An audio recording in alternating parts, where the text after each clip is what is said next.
Hello दोस्तों, आज आपको बताएंगे कि टाइमिंग चेन कटने का कारण क्या है। तो अभी मैं आपको खोल के दिखाता हूँ कि इसमें किस किस कारण से टाइमिंग चेन आवाज़ कर रही थी। तो सबसे पहले हमने पुश रोड स्प्रिंग जो है उसको निकाल देनी है, और ये हमारी पुश रोड है। और इस पुश रोड के ऊपर ये रबड़ है। मैंने पिछली वीडियो में भी आपको बताया था कि ये जो पुश रोड रबड़ है ये बहुत ही इम्पोर्टेंट है। अगर ये आप लोकल डाल देते हैं या किसी भी कारण कट जाता है तो आपकी टाइमिंग चेन में बहुत ज़्यादा नुकसान हो जाता है। ये वैसे तो 20 रुपये की चीज़ है, 15-20 रुपये की, मगर इसके नुकसान बहुत ज़्यादा है। इससे टाइमिंग चेन आवाज़ भी करेगी, आपकी टाइमिंग चेन उतर भी सकती है, आपकी बाल भी बेंड हो सकते हैं, आपकी गाड़ी का इंजन भी जाम हो सकता है। तो आप इसका बिल्कुल भी लोभ ना करें। इसको अगर आपको लग रहा है कि भाई ये नहीं चलेगा तो इसको चेंज कर दीजिए। दूसरा आपको दिखाता हूँ कि ये जो रोलर है, छोटा रोलर जो है, ये बिल्कुल ख़त्म हो चुका है। ये सेम ऐसा ही था यहाँ पे, ये इसकी वजह से ये ख़त्म हो चुका है। दूसरा मैं आपको बताता हूँ एक पुश रोड रबड़ की वजह से क्या क्या कटा है।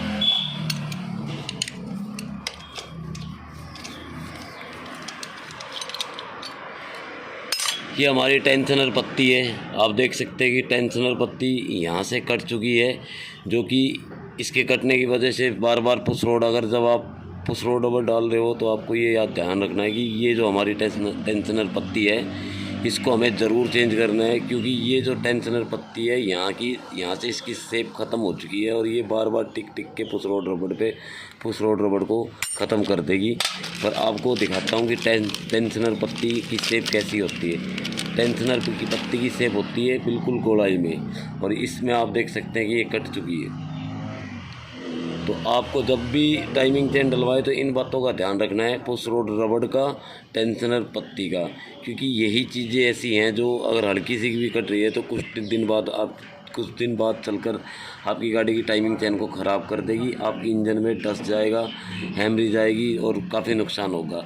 तो जब भी आप टाइमिंग चेन डलवाएँ तो टेंशनर पत्ती और ये पुश रोड रबड़, इस पुश रोड रबड़ को आप ज़रूर चेंज करवाएं। और एक और चीज़ मैं आपको बता दूं कि जो हमारी ये पुश रोड है, इस पुश रोड के अंदर एक गोली आती है, ये एक पंप का काम करती है। आपको दिखा दूं तो अगर ये गोली इसमें से निकल जाए या ये ख़राब हो जाए, आपको इसमें गोली ना दिखे, तो आपको ध्यान देना है कि ये पुश रोड ख़राब हो चुकी है। आप इसको चाहे कितना भी वो करके डाल दो, ये पंप नहीं करेगी। ये पंप करने का काम करती है। जैसे ही इसमें ऑयल जाता है तो यहाँ से ये स्प्रिंग के माध्यम से ये पंप करती है, टाइमिंग चेन को पुश करती है। तो आपको जब भी अगर टाइमिंग चेन डलवाए तो इन बातों का ध्यान रखें। अगर वीडियो अच्छी लगी हो तो लाइक शेयर सब्सक्राइब ज़रूर करें, और हमें कमेंट में ज़रूर बताएं कि आपको वीडियो कैसी लगी।